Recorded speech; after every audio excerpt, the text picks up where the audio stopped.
there, my lovelies, and welcome to my BookTube channel, The Sassy Library Fox. My name is V, and today I'm going to talk about my June to be read. And as we all know, June is Pride Month, which is the reason I picked two books I wanted to read for ages, and I've been dying to read. Honestly, 2024 is a great year to be an All for the Game fan. So without further ado, let's just jump into the first book, and I already kind of teased it because the first book I'm going to read in June is The Sunshine Court by Nora Sakavic. And I can't wait to dive into this book. I'm so lucky I got a copy, a physical one, because I heard that not every country can order a physical copy of this book. So I'm extremely grateful I could order that one and that I got it. And I don't know, if you've been on my channel for a while, you probably know that I'm a huge All for the Game fan. I love Neil and Andrew so much. They are my OTP. And this book is basically, I heard that this book is Sean's journey. So the book is about Sean Moreau and about Jeremy Knox.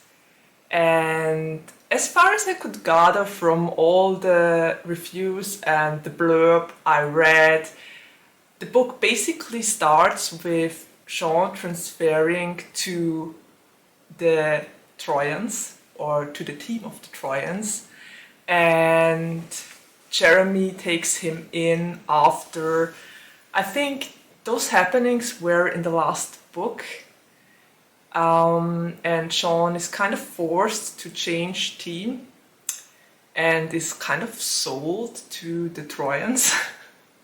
And Jeremy thinks it's a no-brainer to take in Sean because he's one of the best XE players ever. But apparently he gets to know Sean better and discovers his background story. So I heard this book is extremely painful to read. I heard a lot of things about how hard Sean's life at the Raven's Nest was.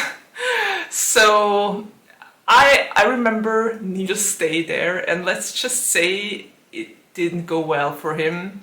So being and living with the Moriyamas for that long, that must have left a lot of scars, physical and mental. And I heard because of that the book is really hard to read. But still, I'm so pumped for this. I can't wait to dive into this, and I think it's the perfect book for my June to be read, because it's definitely going to be an LGBTQIA+ themed book again. Well, between Jeremy and Sean, so that's going to be interesting, and I can't wait. Honestly, I can't wait to dive into this. The only reason I still didn't read this, or didn't read it yet, is because I was just too busy with life. But so ready for that one. And because I think it's always important to let voices be heard that aren't that popular already, because I think the All for the Game series is quite popular by now, even though Nora is still a niche author, you might say.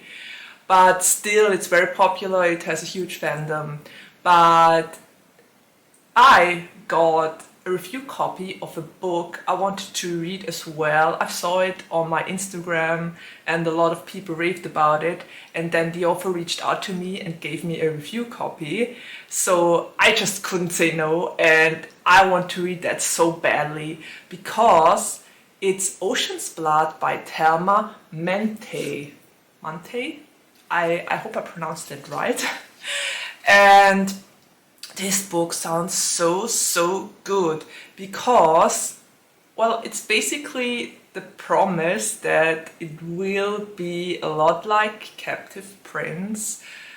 So that was one of the main reasons I wanted to read it, and apparently there's enemies to lovers, a pretty similar situation to how Laurent and Damon got to know each other. But yeah, let's just check out what I wrote down here. Yeah, exactly. So the book is basically about the boy named Wind, and Wind is Lord's son and he's human. So his country gets overthrown by the enemy and Wind becomes a slave to a master, because apparently the people that threw over his country are similar to humans but not exactly humans. They are a different kind of people and they are named singers. Singers are very powerful, they have a lot of strength and they are taking over humans or the world of humans. So Wind has a special gift. Apparently singers get their strength from singing and kind of enslaving the people they sing to, and they can borrow voices from some humans, and Wind's voice is one of those that can be borrowed. So he becomes a slave to a master, and due to interesting circumstances, it didn't say in the blurb which kind of circumstances, but his master changes and he becomes the slave of Ashe. And Ashe is a different kind of master that tries to navigate all the intrigues and machinations of his court, and apparently he is even kind to humans. So that's interesting, and there seems to be a lot of scheming and plotting going on, but also Wind and Ashe fall in love. So that's really interesting and I'm totally looking forward to read this. I heard the world building is very interesting, and from everything I read I can only agree that it sounds already very interesting. So I've been dying to read that book, and I was so happy when the author reached out to me and actually offered me that book to read. So June is going to be the month in which I read that one as well.